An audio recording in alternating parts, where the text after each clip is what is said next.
Hi folks, I hope that you guys are doing pretty well. So today is Tuesday, the 7th of March 2023, and in today's video I wanted to talk about this Gog and Magog war that's upcoming, if you like, in other words Ezekiel 38, 39. And I wanted to do this video because many Bible scholars are of the opinion that the Ezekiel 38, 39 war will actually take place during the tribulation period, or in other words, after the rapture of the church. And I don't believe that's the case because actually Ezekiel 38, 39, these Bible prophecies, they actually teach themselves, and I repeat, they actually teach themselves that they belong in the church age, okay, or in the end times, and that they are not going to come to pass during the tribulation period. Now, if you read the book of Revelation, okay, you will not find not one Bible prophecy that says that this Ezekiel word of 38, 39 is going to take place during the tribulation period. Not one Bible prophecy, okay? So that is a big clue that this tells you that if the Ezekiel war or this Gog and Magog war is not going to take place during the tribulation period, because the book of Revelation tells us that, that this is the case, that it's not going to happen during the trib, then sure enough it's going to happen during the church age. And if you start reading Ezekiel 38 and you start reading, say, from verse 8, like I got my cell phone here, the camera is pointing to the verse here, okay, to verse 8. Let me read it to you. After many days thou shalt be visited in the later years, okay? So let me teach you something here, folks. Whenever the Bible refers to later years, okay, or last days, or later days, it always refers to the church age, okay, because the church age is also called the end times, okay. So basically, what this prophecy in Ezekiel 38, verse 8 is saying, okay, just to paraphrase here, I'm sure that you guys can read it here by me pointing my cell phone to the Bible here. Basically, it's saying that, Jewish people from the four corners of the world, they are going to be immigrating back to Israel, okay? And that there's going to be, this big great northern war, in the mountains of Israel. That's basically what he's saying. And, and also he's saying that, and they shall dwell safely, all of them. Okay, so basically he's saying that, the Jewish people are going to be coming back to Israel. And right now they're dwelling safely, okay? They're living in peace. So, right now, as you can read here in this verse 8, I'm telling you right away that this is happening right now in the church age. Israel has come back as a nation, okay? They're dwelling safely. And we know that there's a lot of rumors of wars right now. We know that Israel is about to fulfill the Millenium Bible Prophecy found in Jeremiah 49, verses 34 to 39. And this is going to be the provocation that is needed to trigger the Ezekiel word of 38, 39, because once Israel takes care of Iran's nuclear capabilities, because Iran right now is in a very close partnership with Russia, okay, not only military but also in a commercial sense as well. Iran is going to demand that Russia gets involved, and thus we're going to have this great, coalition, that is going to come down to the northern mountains of Israel. Now, you guys know very well who these coalition partners are, okay? You know that it's Russia, Turkey, Iran, Syria, Sudan and Libya, and the terrorists of Hamas, Hezbollah, and so on, okay? Now, so, a big clue you will find here, right on Ezekiel 38, verse 8, okay? Later years refers to the church age. We know that Israel is dwelling in safety now, and that they're going to come, against Israel in the northern mountains of Israel, if you like, for this Gog and Magog war, okay? So, huge clue here. Now they're saying that this Bible prophecy of Ezekiel 38, 39 will come to pass during the church age, but Let me give you more verses here. So if you go to Ezekiel 38:14, okay, therefore, son of man, prophesy and say unto Gog.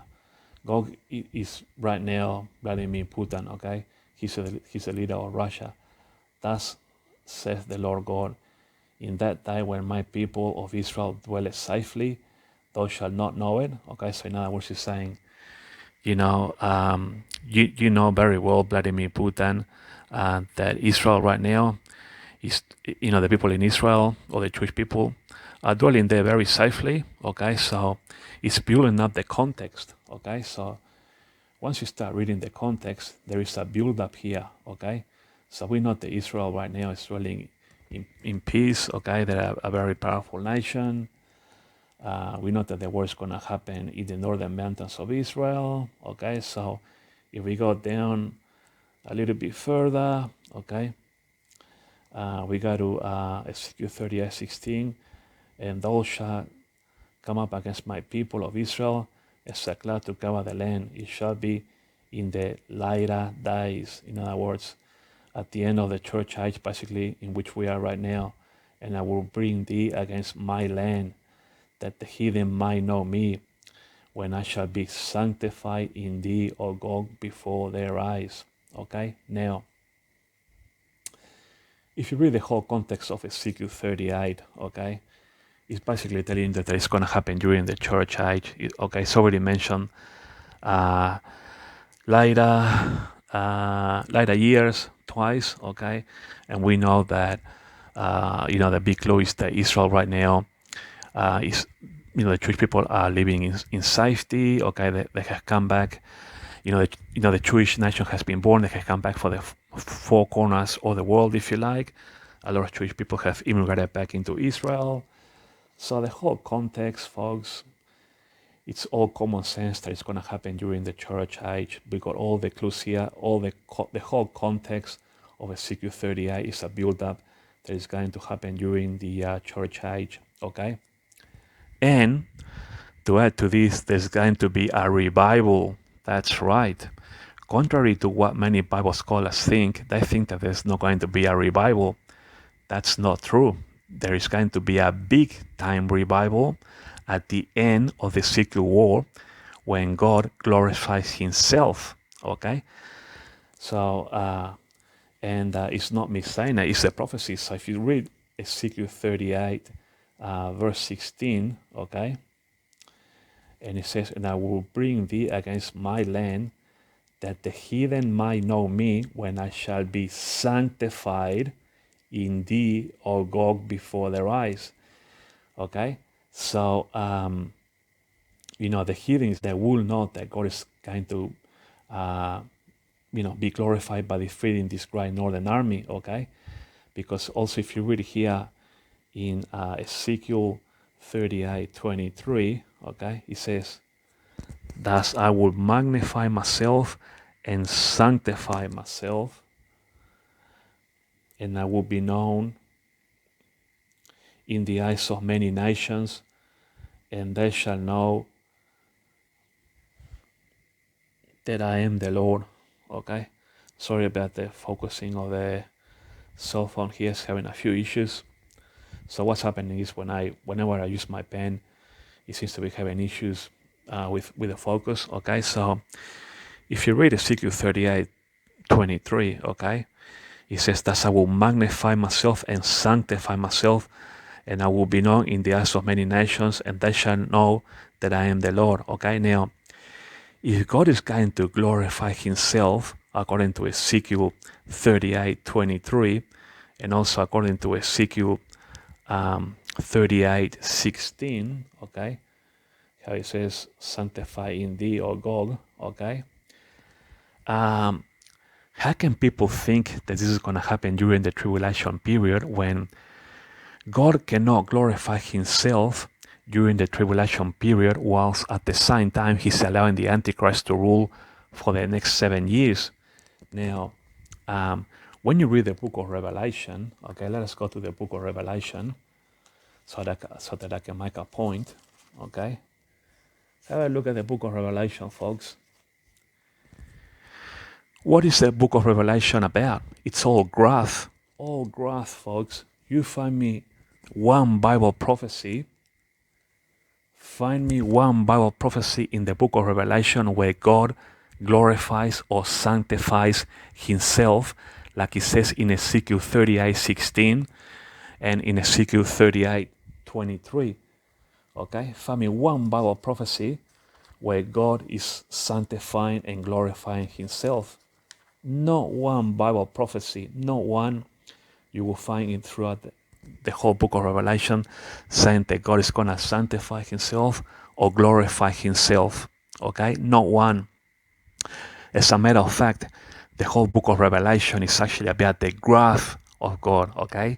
It's about the wrath of God and not about God glorifying himself. Okay?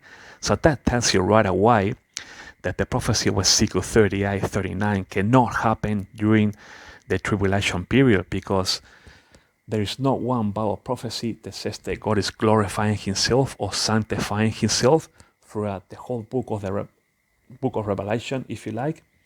And there is not one Bible prophecy in the whole book of Revelation, not one Bible prophecy that mentions the Ezekiel war of 38:39. Not one Bible prophecy. Okay? Now the book of Revelation, okay, you need to realize that the book of Revelation is all about God's wrath, okay?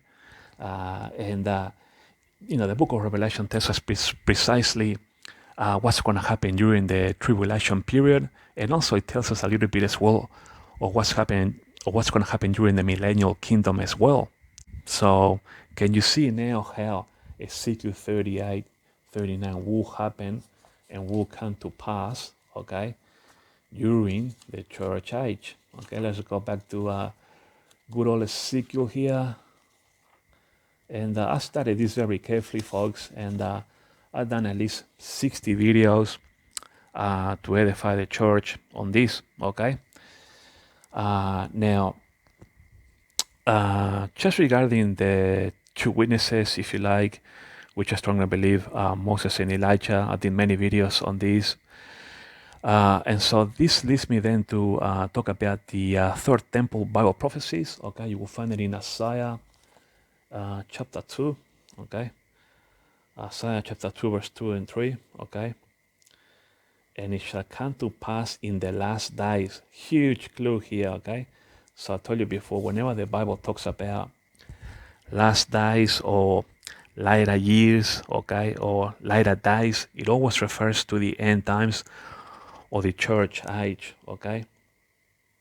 And it shall come to pass in the last days that the mountain of the Lord's house shall be established in the top of the mountains and shall be exalted above the hills, and all nations shall flow unto it. Okay, so basically what he's saying is that the third temple is going to be rebuilt, okay, during the church age or at the back end of the church age on top of Temple Mount, and it will be exalted. Okay, so that means that the Dome of the Rock and the Alaska Mosque will have to go, like I've been talking about for a long time on my videos. All right. Now you find the same prophecy of Isaiah chapter 2 about the third temple also on chapter 4, okay, or in the book of Micah. Okay, so and it says here on chapter 4 verse 1, but in the last days it shall come to pass that the mountain of the house of the Lord shall be established in the top of the mountains, and it shall be exalted above the hills, and people shall flow unto it. Pretty much precisely the same thing as in Isaiah chapter 2. Okay, basically it's telling you the same thing, that the third temple is going to be fully rebuilt and established at the end of the church age very soon, at the end of the Ezekiel war, when after the Ezekiel war it's going to be the perfect prophetic time for the Antichrist to rock up in Israel, because the Jewish people will have seen how God has glorified himself after defeating this great northern army. Then the Antichrist is going to come afterwards saying that, hey, wasn't God great? I'm your Messiah now. And they're going to broker this huge peace deal with the Palestinians, so that the Palestinians can get the West Bank or Judea and Samaria as a trade-off. Israel getting Temple Mount to rebuild the third temple, thus fulfilling the prophecy of Isaiah chapter 2. and Micah chapter 4 verse 1 about Israel rebuilding the third temple on top of Temple Mount. Okay, now let's go to the book of Revelation, because I also want to prove to you that the third temple, aside from the Bible prophecies themselves, in which they teach that the third temple will be built at the end of the church age, very soon at the end of the secret war. I want to show you something here in Revelation, okay? Chapter 11, okay? Now, look what it says here. And there was given me a reed like unto a rod, and the angel stood, saying, Rise and measure the temple of God and the altar and them that worship therein. Okay? So, but the court which is without the temple leave out and measure enough, for it is given unto the Gentiles, and the holy city shall they tread under foot 42 months. Okay? So, when you come to Revelation 11, okay, it's already assuming that the third temple has already been rebuilt, okay? Because, Jesus is telling John the Apostle, okay? Look what he's telling John the Apostle. He's saying, rise and measure the temple of God, okay? In other words, go and have a look at the temple that is already been done and completed. Jesus is not telling John, hey John, let me show you a vision of how the temple is being constructed right now. No, Jesus is not telling John, hey, look at the third temple has been constructed now in his vision. No, he's saying to John, rise and measure the temple of God. In other words, the temple has already been fully rebuilt, completed, and established at the end of the church age, just like Isaiah and Micah have prophesied. Because then he says, and I will keep power unto my two witnesses, okay? And we know that they're going to be coming for 42 months, which is precisely 3.5 years. So if you really want to, following, if you like, and they shall prophesy, these are the two witnesses, 1,203 days clothed in sackcloth. So in other words, precisely for 3.5 years. So what you need to understand from the prophecy here in Revelation 11, quite clearly, okay, Jesus is giving John the Apostle a vision that the third temple has already been fully rebuilt and constructed, and Jesus is telling John, hey, go and measure it. He's not telling John, hey John, look, it's being reconstructed now. No, he says, go and measure, okay, because I will give power to my two witnesses, Moses and Elijah, and they're going to be rocking up and sticking around for precisely 3.5 years. So the third temple has to be ready, as soon as the rapture of the church happens, for the two witnesses, Moses and Elijah, so that they can prophesy. Okay, so Revelation 11 is already alluding, and I repeat, alluding that the third temple has already been fully rebuilt and established at the end of the church age, just like Isaiah and Micah have prophesied. Okay, so I've done a video on this recently, okay? And about 9 days ago, I did a video which you will find it on my video archives, entitled, There is no one Bible prophecy which says that the rapture of the church is imminent and that it can happen at any moment. Not one Bible prophecy. And so I hope that I have made you realize once and for all, this is getting closer probably to my 60th video that I did on this, okay, telling you that the rapture of the church is not imminent. It cannot happen at any moment until Israel fulfills its impending and in front Bible prophecies, like I always said to you. And they are Isaiah 17.1, which could be fulfilled very soon, or even actually during the Ezekiel war, perhaps on a flyover, or during that earthquake, okay, that is going to happen in Israel. Now, the Elam Bible prophecy looks like it's going to happen before Isaiah 17.1, because that's very close.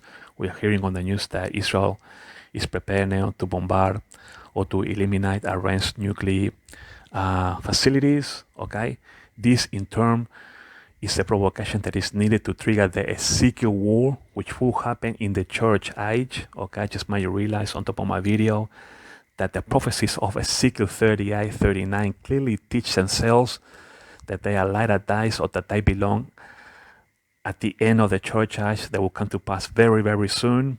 Okay, and I also told you that there are no Bible prophecies, okay, in the book of Revelation. No Bible prophecies in the book of Revelation that says that the Ezekiel war of 38, 39 will happen during the tribulation period. Not one Bible prophecy. And as a matter of fact, the book of Revelation is about the wrath of God. You know, Ezekiel 38, especially Ezekiel 38, says that God is going to glorify himself and sanctify himself at the end of the Ezekiel war. You're not going to find not one Bible prophecy in the book of Revelation that says that God is going to glorify himself. As a matter of fact, God cannot glorify himself during the tribulation period because he's allowing the Antichrist to rule for the next 7 years. And if we have the Ezekiel war of 38, 39, and this Elam Bible prophecy during the tribulation period, it's going to expand. Okay, and even the rebuilding of the third temple during the tribulation period is going to expand the tribulation period for much longer than the 7 years that it has been prophesied. And what I'm saying makes perfect logical sense. So I just don't understand why the church in general doesn't get the pure logic that I'm saying here. I've done 60 videos letting you guys know that after the Ezekiel war, okay, the Antichrist is going to come out, okay, to broker a peace deal together with the Palestinians, Israel, and also Saudi Arabia will be involved as well. The Palestinians will get the West Bank, Israel will get Temple Mount, so they can rebuild the third temple. And after that, once there is a trade-off with the Palestinians and Israel, okay, or the Israelis, then the Antichrist is going to give the permission for Israel to build the third temple, because Israel cannot rebuild the third temple until they get their permission for their Messiah. We know him as the Antichrist. And they cannot rebuild the third temple until they give the Palestinians the West Bank as a trade-off for Temple Mount. Now, once Israel finishes rebuilding the third temple, okay, then the Antichrist is going to come out. That's fulfilling the prophecy in 2 Thessalonians. Okay, let us go to Thessalonians, like I did on that video recently. 2 Thessalonians chapter 2 verse 3. Okay, where are we? Here, 2 Thessalonians chapter 2 verse 3. Okay, that the man of sin comes out. Okay, it says here, let no man deceive you by any means, for that day shall not come. Here is talking about the day of the Lord, in other words, the rapture. It is not talking about the tribulation period, folks. It's talking about the day of the Lord, the rapture. Let no man deceive you by any means, for that day. It's talking about a day, not about a period or a time. That day shall not come, okay? Except, in other words, the rapture is not going to come except the come of falling away first, okay? And that the man of sin be revealed, the son of perdition. So once Israel finishes rebuilding the third temple, okay, it will trigger this prophecy in 2 Thessalonians chapter 2 verse 3, that the man of sin comes out or is revealed, okay? Now, why is the man of sin coming out and revealing himself at the end of Israel's third temple? Because then, as soon as he comes revealing himself, he's going to be talking about peace and safety. That's fulfilling the prophecy in 1 Thessalonians chapter 5 verse 3, okay? For when they shall say peace and safety, then sudden destruction cometh upon them as travail. So basically, once the Antichrist is revealed at the end of the third temple, okay, he's going to come out talking about how he has signed all these peace deals with Israel, how he has helped Israel to sign a peace deal with the Palestinians, so the Palestinians can have the West Bank and so on. He's probably going to be talking also about the Abraham Accords and all those peace and safety deals, if you like.